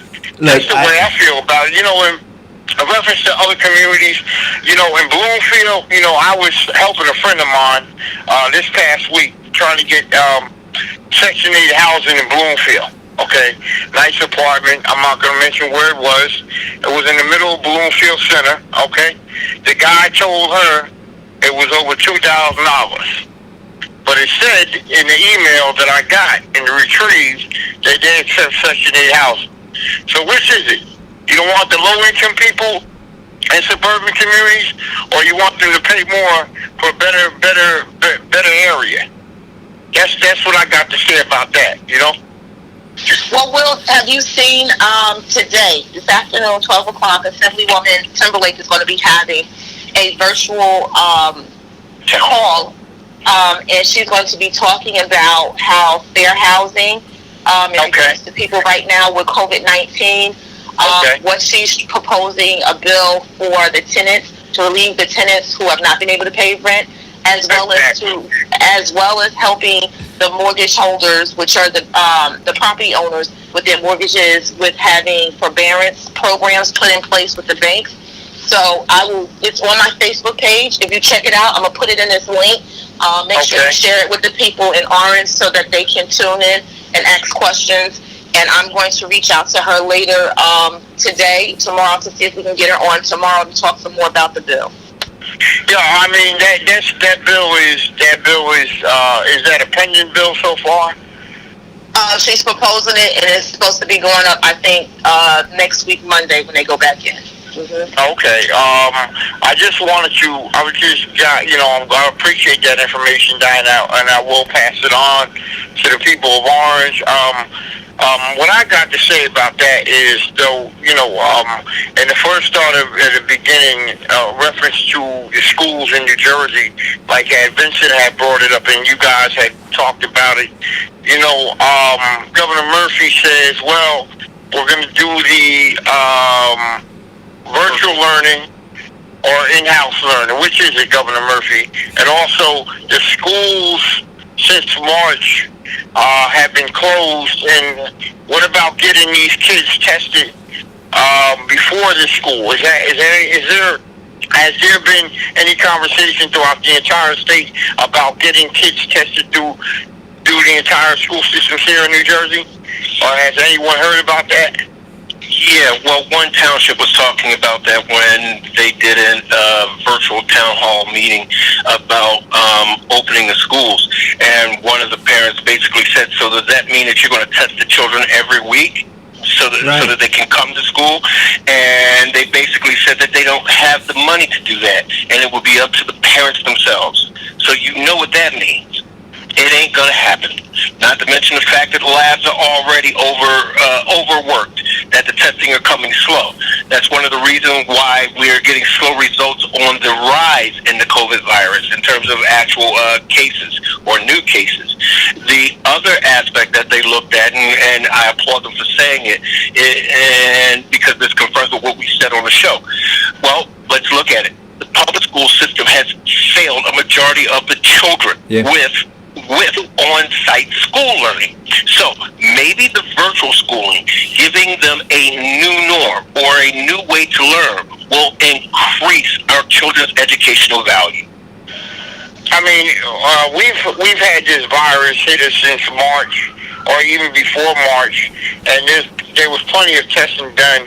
And each school districts, what they should have done was, I know it was a last-minute thing where the Chromebooks, the kids had to get the Chromebooks and all that, but we weren't prepared for this. Apparently we weren't prepared for this. America probably wasn't even prepared for this. It references COVID-19, but it is what it is. It is what's going to be. As far as the testing for students, I think teachers and students should get tested. Through their communities. I don't know what's going to happen, with the situation. But, I don't know if you guys heard that it was in the Star Ledger the other day. Phil Murphy signed a bill that this month is authorizing the state to borrow $9.9 million. It may be up to local governments to turn to borrow a reference to avoid cuts in taxes, cuts and layoffs. No municipality doesn't want to go through that and avoid layoffs. But Murphy's big mistake was to tell people, well, you don't have to pay your property taxes until June, I don't know if that was the case, Diane. Did you hear anything about that in reference to the governor telling the homeowners not to pay, that they have up until June or something to pay their property taxes? What I heard, and not directly from Murphy, I heard from my township person, was that they were told, the tax department was told, and it did come down from the state, that they could relieve and not pay until June, like you're saying. However, they also heard that they were told that if people made the payment, they should be sending those payments back, which we know is not going to happen. The government is never going to take your money and then send it back to you and say, here, go use it. So there has somebody operating a forklift. Diane, there's some beeping coming in. I know, I hear it too, Vincent, but stop talking. So there is something that has been conversation going back and forth as to taxes, should it be paid, how it should be paid, as well as people talking about they want a refund on their taxes because the schools have been closed, and if the property taxes are going towards the school system, we should be getting a part of that back as well. So there's been a lot of conversation, but no definitive answers on that yet, Will. Hey, Will, are you in a place where they got equipment? I know you work for DP. No, I'm at home right now. Oh, okay. I'm good. I'm at home. But basically, I mean, that conversation, that shouldn't have happened. The reason why it shouldn't happen, I understand. I'm not a homeowner. I'm a renter. I know it's tough on everybody at this moment, and it's a very tough situation. I'm just gonna say this, it is what's gonna happen. It is what's gonna be. I'm just threw my 2 cents in today's show in reference to, the low-income communities. Everybody should have fair housing in any community. But, like you said in the beginning, Eric, in Newark, that was a tragic incident. I heard about it. But like you said, guidance counselors are called into a school when there's a shooting. But now that horrific accident in Newark, let's go send our prayers out to the city of Newark and its people that live in the community. We have to do better than that. Maybe there is things in place are going to happen, but these things should have been avoided in that incident. I didn't read the whole article, but my prayers go out to the city of Newark and the people that passed and perished. We just got to do a little bit more better. Hopefully in Newark, there are some grief counselors that are called to the area, with their elected officials and pastors and. I hope so. Will. So my prayers go out to the city of Newark and its people that died there in the car accident. That could have been avoided. Like you said, trucks should not be allowed in certain residential areas. Wait a minute, you tying Trump into the accident? Yeah, I'm talking about the accident. Oh, trucks. I thought you said Trump. Oh, no. I thought you said Trump shouldn't be allowed in certain areas. No. Okay, I got you. You said trucks. I thought you said Trump. No. Okay. That's why I was like, Big Will, where you going with this? I know. No, it is very dangerous for these trucks to, to be in these areas like that. Yeah, I mean, I heard about it, but, I saw it on social media. It was a horrific accident, but it's sad, but, we have to do better to get these laws passed to avoid trucks going to residential areas. And that's all I got, my friend. Thank you, So brother. I'll be talking to you guys maybe tomorrow or on Monday. And I'm just going to keep listening to the show. All right? God bless you guys. God bless you too, Will. Stay hydrated, man. It's hot out there. So, yeah, I thought he said Trump shouldn't be allowed in certain areas. I'm like, what? I didn't. Well, a lot of people would not disagree with that statement. No. Look, I think that, well, Trump said that we shouldn't be allowed in certain areas. So, hold on. Let's take this call. Caller, go. Hello? Hello? Caller? Hello? Yes. I can hear you. Okay, they'll figure it out. What else do we have? What else do we have going on?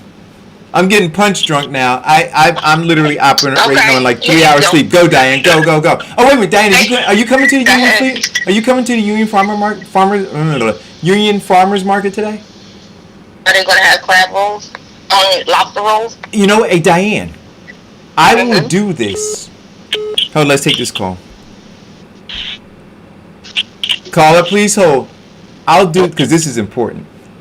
If you're gonna go, you got to show me where the order, and I'll pay you for the lobster roll. I don't know how much they are, but I will go to the bakery. We're bringing. I think we're bringing everything but the newly released strawberry banana. But I will go and bake strawberry banana cobbler and bring it up to the Union Farmers Market personally. What do you think? So we have lobster roll and. You talking about for me? You gonna bring it especially for me? And then we can have lobster roll. We can sit there and bask in lobster rolls and strawberry banana cobbler. What a day that would be! Sounds like a plan. I think so. Yeah, nah, too hot. I'm good. So Facebook, Instagram, so that they can neutralize their Of course they did. And emails have now surfaced. But they also bought Snapchat, didn't they? Didn't Facebook buy Snapchat? I don't know about Snapchat. I don't know about that one. Yeah, I think they. I'm gonna Google that.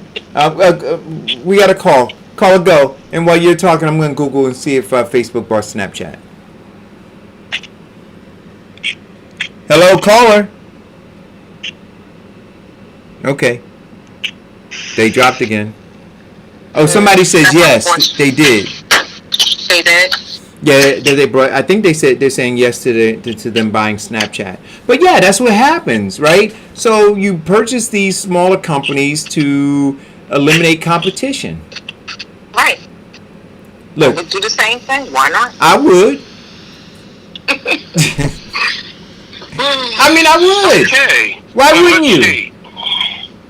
Wouldn't you do that, Vincent? When you, in the words of Mr. Wonderful, when you crush them like the cockroach they are? That they are. Yes. I crush all of the cockroaches. Okay, Snapchat CEO Evan Spiegel famously turned down a $3 billion offer from Facebook. Oh, he did? Why? Oh, okay. Yes. Wow. Yes. Facebook does own Instagram, but Snapchat is not part of their actual wheelhouse. Well, I haven't heard much about Snapchat as of late. So maybe he's rethinking that. That's because TikTok has taken over Snapchat. Yo, what's up with TikTok though? People are telling people to take the TikTok off the phones. Like I hear parents, I read something where parents are like, "No, like there's something about the privacy or something it does in terms of having access to information on your computer." More fake news. Is that fake news? Yes.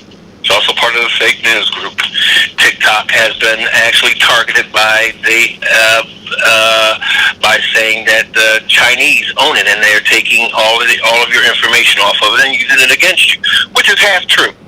Facebook, Instagram, Snapchat, all of them make their money by selling your information, in which every time you look up something, algorithms go off, and then you are bombarded with sales ads. But in terms of them taking your personal information and putting it on the dark web, that's not done by anybody except for what they call the black market. Have you ever visited the dark web? No. Like it's like I think of the intro to Star Trek when you think of the dark web, right? Space, the final frontier. These are the voyages of the Starship Enterprise. Yeah. Like how do you get to the dark web? Diane, do you want to go? Diane, do you want to go to dark web? We have lobster roll. No, I'm not interested because the federal government is overseeing that and watching, and I'm not trying to be one of their shitless. No. right. Yes. So no dark web. Farrakhan, are you there? It's very quickly and very easy for you to get sucked into being curious and nosy to get into some shit you don't need to be doing. Idle minds in the workplace. So, there are prestigious, well-known colleges on every kid's wish list that could be closing because of the pandemic. So there are several schools in danger of perishing, like Hofstra University, Sarah Lawrence College, University of California, Santa Croix, University of Massachusetts in Boston, University of Massachusetts in Dartmouth. Did I just say Boston? You said, Boston. you said Boston. Yeah, I did. That's interesting. You said Okay, Boston with a Queen's accent. Yeah, that's what I'm saying. That's interesting that I would say that. Park the car. Also, other schools that are endangering and are struggling, Lewis and Clark College, Randolph College, Reed College, Seattle University, University of Montana, and that's where we're at. And then, of course, you have all of those that are really thriving, which now are Howard University, Harvard, Cornell, Duke, Princeton University, Yale. So, there you go.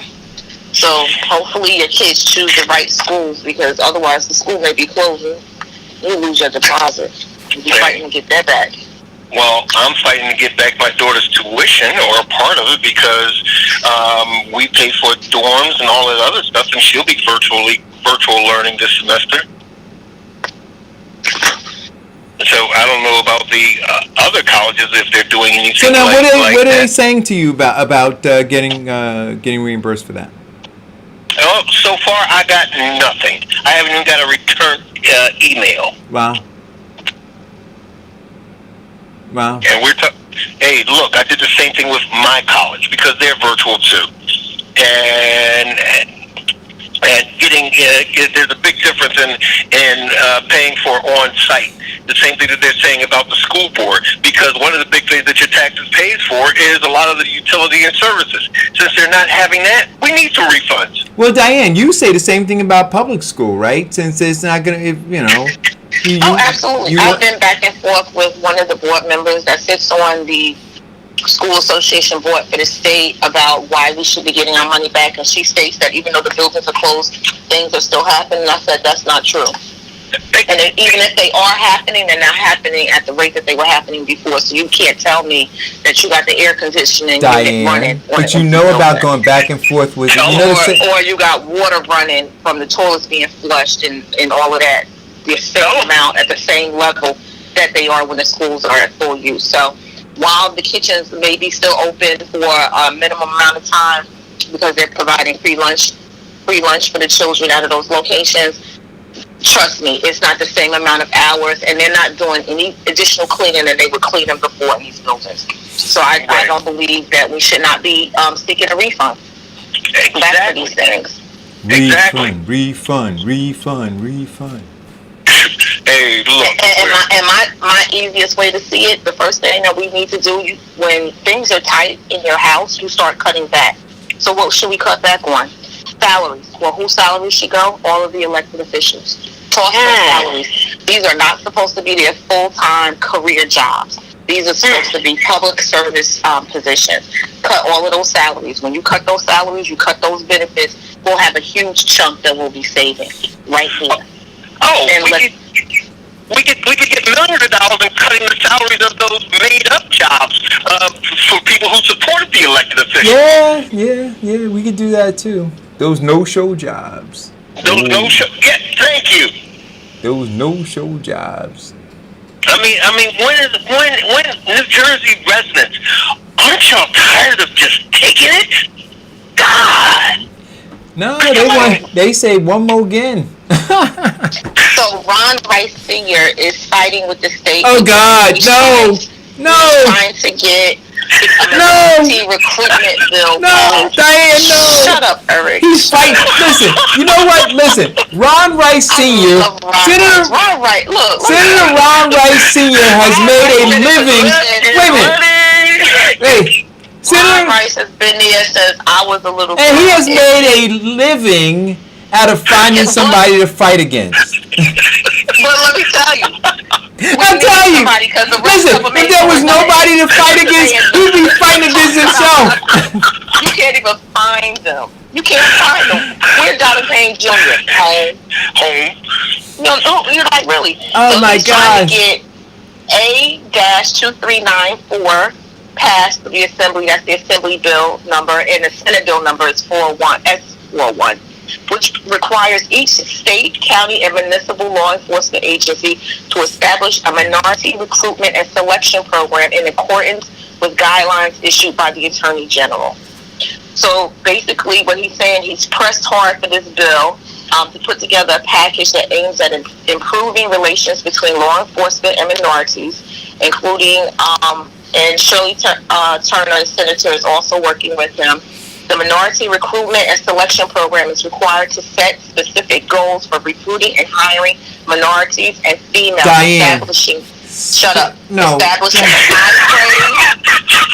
establishing time frames for meeting these goals. I need a drink. And describing methods of evaluating which these goals are met. Each program is required to determine corrective action to be taken if the Jameson on the rocks, please.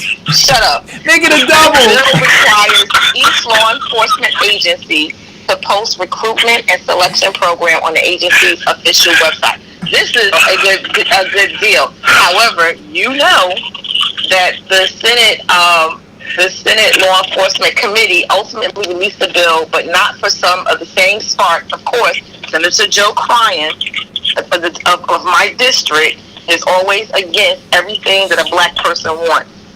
Why do you think? Because he is the son of Joe Cryan, the late sheriff of Essex County. At times, is always a fierce political foe of Ron Rice Jr. because he wants to protect his own. So here's what I'll say about this. My grandmother always said to me, take care of your house first, right? And so where does the esteemed senator's headquarter office reside? In the West Ward of Newark, right? Right off of South Orange Avenue. Right up and or down or on the side of where a lot of drugs are sold, a lot of gang activity, a lot of filth occurs.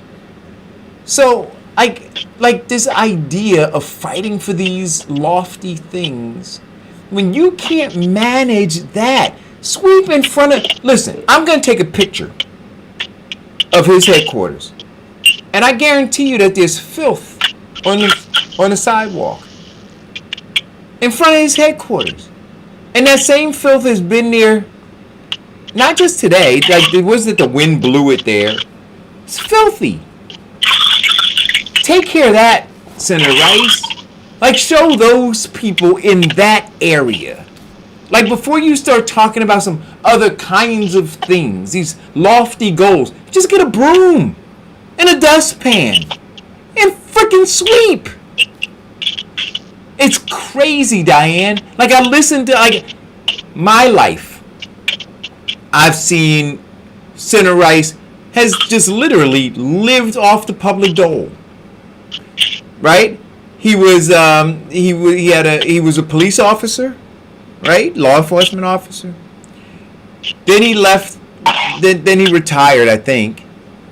Then he became a councilman in Newark, and now he's a state senator. By God, haven't you taken enough taxpayer money?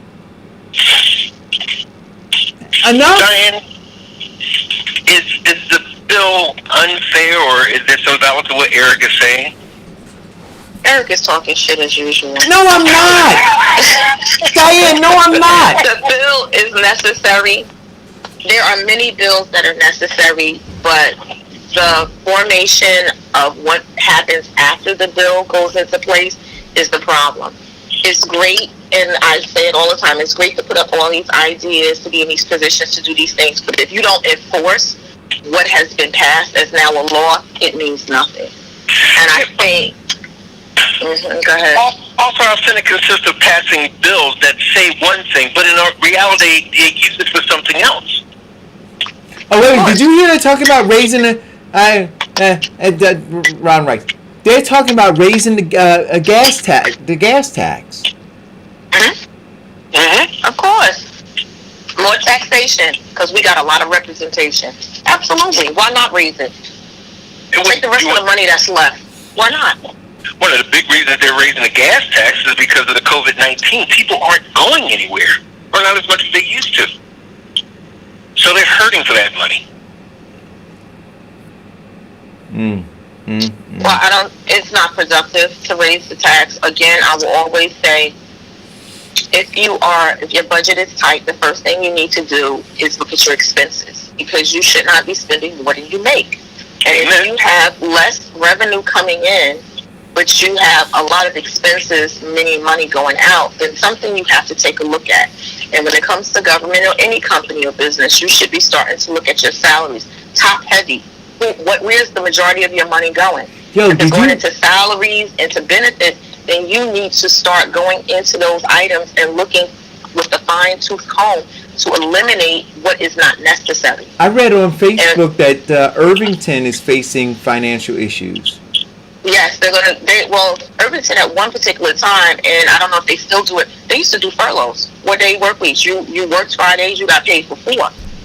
And they would do that, and they did that for quite a bit of time. So a lot of townships should be looking at cutting back on all the extra expenses and not hiring people, not like Hillside, hiring a 5th fire chief or police chief, I can't remember which one it was, not raising municipal judges' salaries like they're doing in Hillside. They should not be doing. They should not be hiring any new individuals whatsoever or raising salaries. There should be a freeze on salaries, and you should be looking at cutting back. And if cutting back means that employees work from home, those that can work from home to save money on bills and expenses, then that's what you need to do. But when you elect people who can't handle their own finances and have problems with themselves, they're not going to be able to delegate the financial situation of the township. And that's kind of where it's at. So Hillside is looking at problems. Irvington, as you said, there's a lot of towns. And actually, like I'll go back to, get rid of the salaries for the elected officials. Start with that. Get rid of the salaries for the freeholders. Get rid of their benefits for the freeholders. Get rid of the salaries for the assembly, and get rid of their benefits. When they start feeling the cuts, then maybe they'll start doing things differently. Correct. And what Diane talks about biblically is described as being a good steward. Taking everything and using it for its right purpose, not overspending or underspending. And let's look at it. If anybody ever goes to these meetings and look at the budget, our government consists of paying a lot of money for administrators, in which they can finance what they're paying this deputy police chief. They could finance somewhere close to 5 police officers. There's many positions that can be outsourced, that you could save more money outsourcing it and having a separate company take care of it, because then you wouldn't have to be responsible for benefits. The accounting department, inside of the tax department, some of those things can be outsourced. Customer service, some of those things can be outsourced. And actually, a lot of the customer service needs to be outsourced because their attitudes in government are the worst. There are shared services that should be done. In the township of Hillside, we could do shared services, especially now with the fire department, because we got 2 fire departments, 2.7 square miles. All the firemen are now at one firehouse because they're doing an asbestos abatement. So that proves to you that we don't need 2 firehouses. Right. We don't need it. We're spending too much money, top heavy, on buildings, on employees. So shared services, they should be looking at for the fire department. Shared services, especially with DPW, working with the county to handle more streets and to contract out for DPW when it comes to cleaning the streets and snow removal. We could save money, but they don't want to do it because they don't think like that. Well, not only do they not think, no, they do think like that, Diane, but they like these patronage jobs. Mm-hmm. That's why. See, because then they can call on the sanitation department to rip down posters during election time. They can call on sanitation workers to go and coerce their families into voting for them because they fear losing their jobs. Do you understand what I'm saying? Right. So that's why they keep those things very local. Has nothing to do with anything other than job security for the elected official. Correct. And every elected official knows that if you want to keep your town or your area in which you are governing happy, you keep them working. So we got 3 minutes left, and I wasn't going to bring this up. Bring it up. Because I feel as though Vincent is immature and not intellectual enough to have this conversation, but I'm going to give it to him anyway. Wait a minute. Disclaimer. If you have children. If you have children, lose them away. Buckle up. So here. What is it? What are you going to talk to Vincent about, Diane? A hole in the wall will help you have safe sex during the pandemic. A glory hole. Officials. Diane, are you bringing up glory holes? That's what they refer to. Diane, why would you do that to Vincent?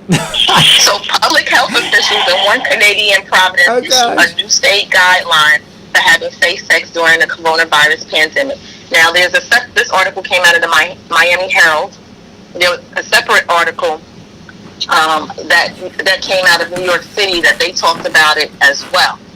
So the BC, which is the British Columbia Center for Disease Control, pointed to masturbation, virtual sex, and positions that limit face-to-face contact as the safest options in a fact sheet that they published on Wednesday, saying it's better to acknowledge the reality than shame the people.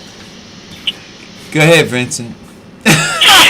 Well, learning from previous remarks and comments, I do have to say this. Although it does appear that sometimes I can be a bit misogynistic and juvenile in terms of areas of appropriation, I do understand. Okay, so wait, I got more for you. So officials said video dates, phone chat, texting, online chat rooms, and group cam rooms are a safe alternative to physical contact. Use barriers like walls, i.e. glory holes, that allow for sexual contact, but prevent close face-to-face contact, the guideline says. What say you, Vincent? Well, I'm going to say this. I'm a married man, and I understand their concept of these new techniques, but give me the old-fashioned way. There you go. So I wonder if you... All right. So if your spouse contracted, or if your spouse had to be quarantined in the house, right? Like I know somebody whose spouse was in contact with somebody who, when they did the contact tracing, found out that they were in contact with somebody who had contracted COVID-19. So they had to self-isolate in the home, right? So if you're self-isolating in the home with your spouse and you just can't, restrain yourself for 14 days, maybe that's something to consider. Well, consider that you are immature and you lack discipline. I don't know. That you cannot wait 14 days. But, do you but wait a minute. Wait. See, but why should you have to wait if you can come up with a reasonable and safe alternative? Okay, well, let's look at it in terms of your spouse. This is your spouse, in which you swore before everybody who knows and loves you at that wedding, and right. God, that you would love, honor, respect, in sickness and in health. Right. And that's my point exactly. And part of that sickness, she's not able to perform one particular service, and you're... Wait a minute, she? I'm saying that why you get to the she? Okay. Wait, how'd you get... Wait, see, there you go. Her. It's usually y'all that got the problem. Oh, really? but let the misogyny begin, because the only reason I said she is because my spouse is a she. But if your spouse cannot therefore perform the service. It takes that level of love and discipline to wait. No. I'm not. Wait. I'm not saying that if the person can't perform the service. I'm saying if they want to.